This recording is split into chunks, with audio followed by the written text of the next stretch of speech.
देखिए, चिंता की बात यह है कि हम पूरी दुनिया से गायब होते चले जा रहे हैं। अफगानिस्तान, जिसको पहले गंधार कहते थे, जहां दुर्योधन का ननिहाल था, जहां से माता गांधारी आई थी, जहां दुनिया का सबसे बड़ा शिव मंदिर था, आज वहां की रेट देख लीजिए, वो अफगानिस्तान बन गया है। फटेहाल है, बदहाल है, रोटी वहां पर लोग ठीक से नहीं मिल पा रही है, लोग कपड़े के लिए और छोटे छोटे काम के लिए वहां अपने शरीर के अंग बेच रहे हैं। ये सिचुएशन आ चुकी है, रोज बम धमाके हो रहे हैं। और सबसे दुर्भाग्य एक देखिए, वहां एक आतंकवादी संगठन वहां राज कर रहा है। दुर्योधन का ननिहाल था।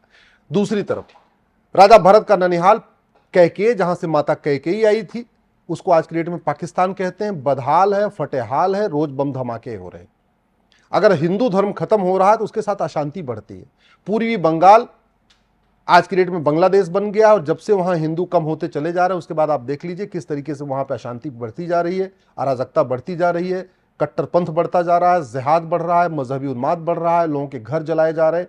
तो सनातन धर्म ये समता सिखाता है, समरसता सिखाता है, भाईचारा सिखाता है, सबको विश्व बंधुत्व सिखाता है। वहीं दूसरी तरफ जो इस्लाम है वो नहीं सिखाता। और इस बात को बाबा साहब अम्बेडकर अपनी किताब में भी कह चुके हैं। बाबा साहब अम्बेडकर इसलिए बार बार कहते थे कि हम ये जो विभाजन हुआ इसको मानते नहीं। बाबा साहब अम्बेडकर कह रहे थे जब रिलीजन के आधार पर विभाजन हुआ है तो पूरा का पूरा आप इसको क्लियर कर लीजिए। बाबा साहब अम्बेडकर कहते हैं जब पाक नापाक वाली सोच पे विभाजन हुआ है तो सारे पाक लोगों को पाकिस्तान भेज दीजिए और जितने नापाक हैं उनको सबको भारत में रख लीजिए। अल्टीमेटली जो विभाजन हुआ इसलिए पाक नापाक वाली सोच पे हुआ था। अब चलो विभाजन भी हो गया 47 में। पहले आपका अफगानिस्तान आपका हिस्सा था, निकल गया। पाकिस्तान आपका एक नया देश बन गया। बांग्लादेश आपका एक नया आपके हिस्से से निकल गया।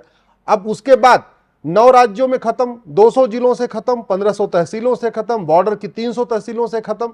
ये जो खतरा है अगर इसको तत्काल नहीं रोका गया, आने वाले 20 से 25 साल के बाद बहुत भयानक स्थिति होगी।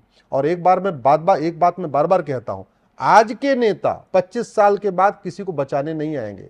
आज के नेता जो अपने अपने बड़े बड़े भाषण देते हैं, बड़ी बड़ी बातें करते हैं ना, ये 25 साल के बाद किसी का घर जब जलेगा तो बचाने नहीं आएंगे। इसलिए मैं जनता से कहता हूं, दल गुलामी छोड़ो, पार्टियों की गुलामी छोड़ो और एकदम स्पष्ट बोलो, हमको घुसपैठ नियंत्रण कानून चाहिए, हमको धर्मांतरण नियंत्रण कानून चाहिए, हमको जनसंख्या नियंत्रण कानून चाहिए, हमको समान शिक्षा कानून चाहिए, हमको समान नागरिक संहिता कानून चाहिए। इस पूरा जो डेमोग्राफी में बदलाव हो रहा है इसका एक ही तरीका है, समान शिक्षा लागू हो, सब लोग 10वीं तक एक समान शिक्षा एक किताब जैसी होनी चाहिए, समान नागरिक संहिता हो, जो इस्लामिक ये शरीयत एक्ट चल रहा है, अलग अलग कानून चल रहे हैं, ये बंद हो, और धर्मांतरण के खिलाफ कठोर कानून बने, और घुसपैठ और जनसंख्या विस्फोट। नहीं तो भारत का विभाजन 25 साल के बाद फिर होगा, जैसे 1947 में हुआ था, 2047 में भी फिर होगा अगर हमने ये 5 कानून तत्काल नहीं बनाए तो। और इसमें मुझे लगता है चर्चा हमें करनी चाहिए लव जिहाद को लेकर भी। अगर इस तरीके से जनसंख्या बढ़ रही है तो फिर ये आंकड़ा भी बढ़ना तय है। निश्चित रूप से देखिए, जब आप किसी एक जिहाद में कई चीजें होती हैं, मर्डर होता है, घर जलाया जाता है, कई चीजें की जाती हैं। जब किसी पुरुष को या किसी लड़के को मारा जाता है तो एक हिंदू कम होता है। लेकिन अगर एक हिंदू लड़की को इस्लाम में ले लिया जाता है तो एक तरफ तो एक परिवार कम हो गया हिंदू का, दूसरी तरफ इस्लाम में एक परिवार बढ़ गया। अब पता चला उससे 8 बच्चे हो रहे हैं, 10 बच्चे हो रहे हैं, तो एक तरीके डबल नुकसान हुआ ना। एक पूरा परिवार हिंदू का कम, क्योंकि लड़की तो जननी है, वो अल्टीमेटली शादी विवाह के बाद फिर बच्चे भी होंगे। एक तरफ हिंदू एक पूरा परिवार खत्म, दूसरी तरफ एक मुस्लिम में पूरा परिवार बढ़ गया। और ये जो जिहाद की घटनाएं हो रही हैं, आप उठा के देखिए ना, कितने हो चुके हैं। नेहा को मार दिया, साक्षी को मार दिया, श्रद्धा को मार दिया, नीतू को मारा, सीमा गौतम, वर्षा, सुशीला, निधि गुप्ता, उमा, बबली, निशा, एकता, नैना, प्रिया, कशिश परमार, सीमा, अर्चना, हिना तलरेजा, नीलम अहिरवार, प्रभा कुमारी, नीलम यादव, मुनिया, तनिष्का शर्मा, शिवानी, निकिता तोमर, स्वाति, अंतिमा, प्राची राणा, नील कुसुम, सुनीता कुशवाहा, यशोदा, सोनम शुक्ला, अंबिका, रूपाली, उर्वी वैष्णव, मानसी, रूबी कुमारी, ममता देवी, रूबिता, अंजलि, ममता बिष्ट, निधि पासवान, अदिति, आद्या, अमृता, अभिलाषा, भावना, वीना, दीपा, छवि, दृष्टि, इशिका, एकता, लक्षिता, रिया, नीना, कनिषा, हर्षिता। ऐसे कोई ऐसा हफ्ता नहीं गुजरता। और अभी अभी एक रानी यादव का आपने सुना होगा, बरेली में हुआ है। रानी यादव ने जब मना किया तो उसको बीच से काट दिया, धड़ उसका। अभी इसके पहले केरल में हुआ था, नेहा का हुआ था, अभी बरेली में हुआ है, बीचों बीच उसके 2 टुकड़े हो गए रानी यादव के। 15 साल की बिटिया थी वो। तो ये बहुत गंभीर है, और ये इसलिए हो रहा है क्योंकि न शिक्षा में संस्कार है और न कानून का खौफ है।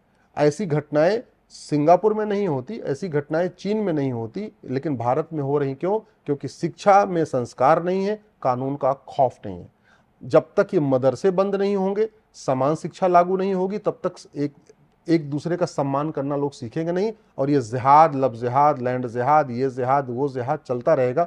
वो इसलिए चलता रहेगा कि स्कूलों में सिखाया जा रहा है, मदरसों में, कि जब तक हम 51% नहीं हो जाएंगे तब तक कयामत की रात नहीं आएगी। जब कयामत की रात नहीं आएगी तब तक डिसीजन नहीं होगा कौन जन्नत में जाएगा कौन जहन्नुम में जाएगा।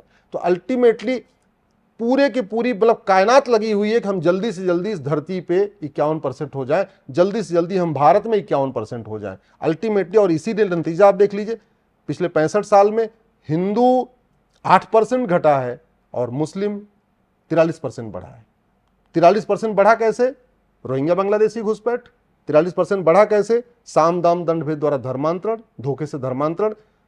43% बढ़ा कैसे? जनसंख्या विस्फोट। 43% बढ़ा कैसे? वक्फ, जो वक्फ बोर्ड है वो भी जनसंख्या बढ़ाने का काम कर रहा है। वो भी क्या कर रहा है? आदिवासियों को नोटिस भेजता है और बाद में कहता है कन्वर्ट हो जाओ तुम्हारी जमीन बच जाएगी। तो वक्फ बोर्ड भी इसका बड़ा कारण है। तो इसलिए पहले के बहुत सारे कानूनों को खत्म करना पड़ेगा और नए कानून बनाना पड़ेगा, तब जाके डेमोग्राफी बचेगी। तो नए कानून बनेंगे तो इसीलिए मुझे लगता है फिर 400 पार की जरूरत होगी। तो आप बताते तो आए हैं कि 400 पार क्यों जरूरी है, किस लिए जरूरी है, लेकिन ये मुमकिन कैसे होगा? 400 पार यानी 400, 402, 418, जो भी आंकड़ा इस वक्त एनडीए लेकर चल रही हो 400 पार के लिए, लेकिन ये मुमकिन कैसे होगा? दक्षिण की तरफ चले जाइए, बहुत अच्छा खासा सपोर्ट बीजेपी को अब मिलने लगा है, लेकिन पहले नहीं मिलता था। तो 400 पार कहना आसान है, करना मुश्किल है, ये मुमकिन कैसे होगा? देखिए 400 पार बहुत आसानी से हो सकता है। एक बार अगर पिछले 10 साल का काम लोगों को पता हो जाए ना, तो लोग खुद ही दल गुलामी छोड़ देंगे और एक मत से वोटिंग करना शुरू कर देंगे। एक बार अगर पिछले 10 साल का काम पता चल जाए तो लोग जाति के आधार पर वोटिंग नहीं करेंगे, भाषा के आधार पर वोटिंग नहीं करेंगे, पॉलिटिकल पार्टियों का चेहरा देख के वोट नहीं करेंगे, बल्कि काम के आधार पर करेंगे। लोगों को काम अभी तक पहुंचा नहीं है। काम सबको पता चलने का एक ही तरीका है कि अगर सब लोग जिनके मोबाइल में जितने भी नंबर है ना, एक बार उनको उठा के फोन करना शुरू कर दें। मान लीजिए किसी आपके मोबाइल में 500 नंबर है, किसी के मोबाइल में 800 नंबर है, किसी के मोबाइल में 1000 नंबर है।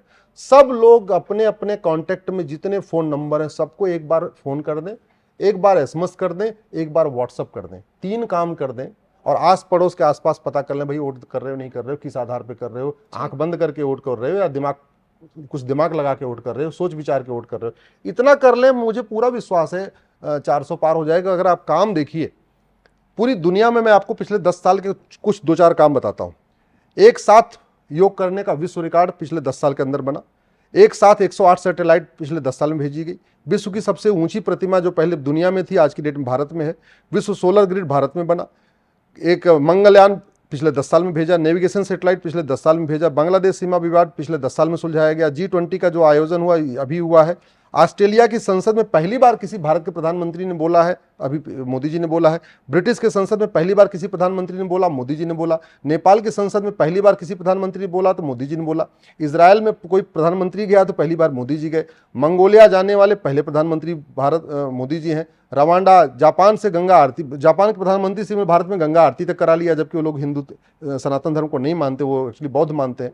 अबू धाबी में मंदिर बन गया। इसके अलावा सबसे ज़्यादा जो है आतंकी अड्डे नष्ट हुए, सर्जिकल स्ट्राइक हुई है। और आज की डेट में तक अज्ञात जो बंदूकधारी है लोगों को जाके वो पहले कनाडा में मार रहे थे, पाकिस्तान में मार रहे थे, अभी एक को जाकर अमेरिका में मार दिया। अज्ञात बंदूकधारी इस तरीके से एक्टिव हो चुके हैं।